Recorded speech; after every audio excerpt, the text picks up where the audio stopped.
This isn't part of my story, but I just wanted to say that that was the most beautiful up yours I've ever received. And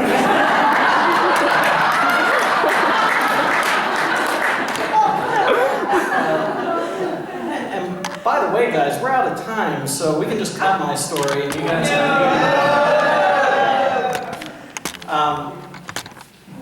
when I was a kid, and I guess a lot of these stories are starting with when I was a kid.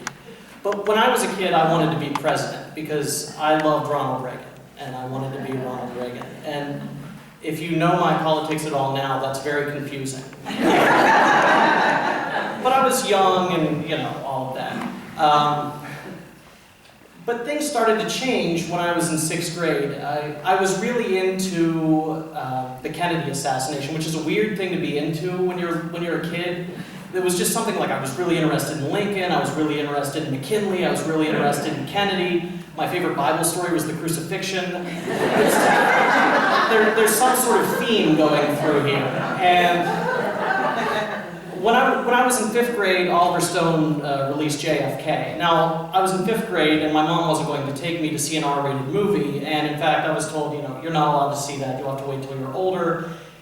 And then my grandmother had HBO, and I learned to read using the TV guide, so I knew when JFK would premiere on HBO, and I asked my grandma if I could stay over at her house that night, and she said sure. And then my mother figured it out and was kind of angry, but it was too late because I was already there.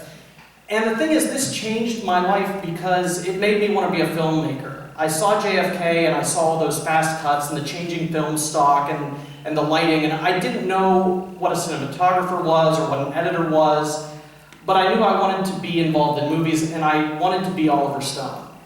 And that was the next thing. Shifting from Ronald Reagan to Oliver Stone was a big jump. If you've ever seen Salvador and you've seen his critiques of Reagan, but anyway, that's what I wanted to do. I was going to be a filmmaker, and I started obsessing on movies. I rented movies every chance I could get, and I bought those Leonard Maltin video guides that you could just read, and I would go through and read about all the movies. Why is this movie good, or why is this movie bad? And I started just filling in all of the gaps that I could with my movie knowledge. And this lasted up until I was in high school sometime, and I realized I just didn't have the eye for taking pictures. I didn't know why at the time. I thought, you know, I just had sort of normally bad eyes, you know, like, well, they're bad, my family has bad eyes, but it's not that bad. But I realized I can't be a filmmaker, and I didn't know what I was going to do with myself at that time then, because I had this vision, this dream of what I was going to be. And all of a sudden it was gone. But fortunately I was dating this girl, and that helped, because she wanted to go to this school that was a smaller state college in Pennsylvania. In fact, it's called Indiana University of Pennsylvania, which sounds like a branch campus of Indiana University, but it's not. And I said, well, I want to go be with my girlfriend because we're in love and we're going to be together forever. And my dad, who was very pragmatic, said, look, you know, you might want to realize that even if you love her very much, you know, maybe you should go to a school that's really good at the thing you want to do with your life. And not knowing what I wanted to do with my life, I thought to myself, okay, I'll show you, Dad. What is IUP good at? Oh, they're a teacher's college. Great. I'm going to be a teacher.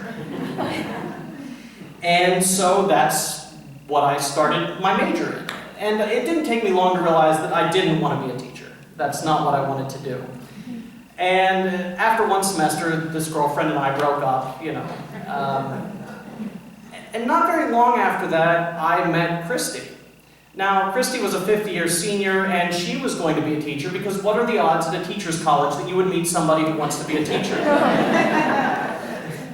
And, you know, as is usual in my life, I had found this wonderful woman, and I was going to follow her. So I followed her here to Baltimore, and she became a teacher at Ridgely Middle School, and I was saying, you know, I don't want to be a teacher, you know, I'm going to be a political scientist, I'm going to get back into politics, now on the left wing of things rather than following Reagan's footsteps.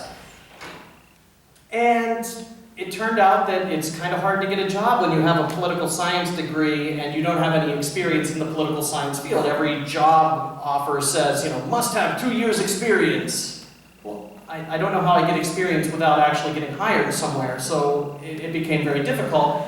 And I happened to work at Ruby Tuesday at the time in Towson when they used to have it there across from the library. And this guy who was a bartender was sitting around and he said, "Yeah, I'm going back to school. I'm a history major, but I'm getting a master's in teaching, and it's a one-year program, and then I'll get paid some real money."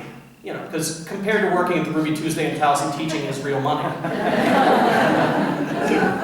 So I said, well, I guess I can do that too. And I was sort of back to the old idea of, okay, I'm going to be a teacher. But the thing is, it wasn't my vision. And if you had asked me at the time, what do you see yourself as, I wouldn't have said teacher. If you had asked me 2 years ago, when I'd already been teaching for 5 or 6 years, what do you consider yourself? I wouldn't have said teacher. I would have said writer or something like that. And I realize now that lack of vision, that lack of seeing myself as a teacher was holding me back. It's this idea that, okay, I'm just doing this until something better comes along.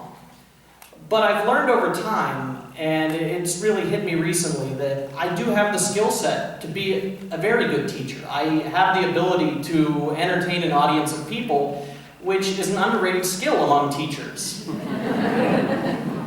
And I can speak extemporaneously, again, underrated skill among teachers.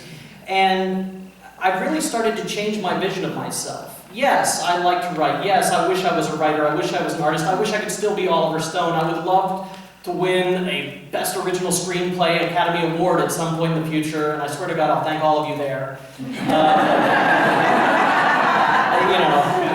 I'll be the one like, no, don't turn the red light on. I gotta thank Elliot and Paul. But I know now that I am where I belong, and that I'm doing the thing that I'm good at, and I kind of backed into it. And I do want to thank people. I want to thank my dad for making me choose a profession, or choose a profession based on this girl that I liked. And I want to thank my wife who, when I was thinking, I don't want to be a teacher, I'm going to do something else, said, well, you need to have something you can get paid for, honey, so why don't you go, And I want to thank all of you for kind of giving me the opportunity today to sit here and talk and forcing me to reflect on this kind of thing, which is what made me really realize that what I've needed more in life is a vision of what I want to be. And so thank you to all of you. And sort of along those lines, and moving into our closing words here, I want to thank all of the storytellers today who came out and bared their souls for us. And it's scary to get up here with no notes, and it's scary to speak in front of 100 people when you're worried that you're going to forget what you're going to say, but they were all beautiful, and so thank you to the storytellers today.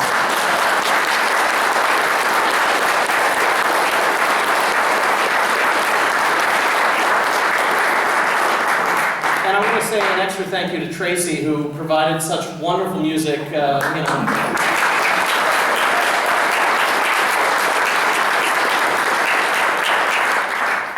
And I just want to give you that reminder that as you go out there into the radical hospitality and that 5 minutes with somebody new to you, that you please join your story to them. Become Homer. Become that conjoined community story after the close of the Gutenberg parenthesis. Okay? And try to live that. Go now in peace.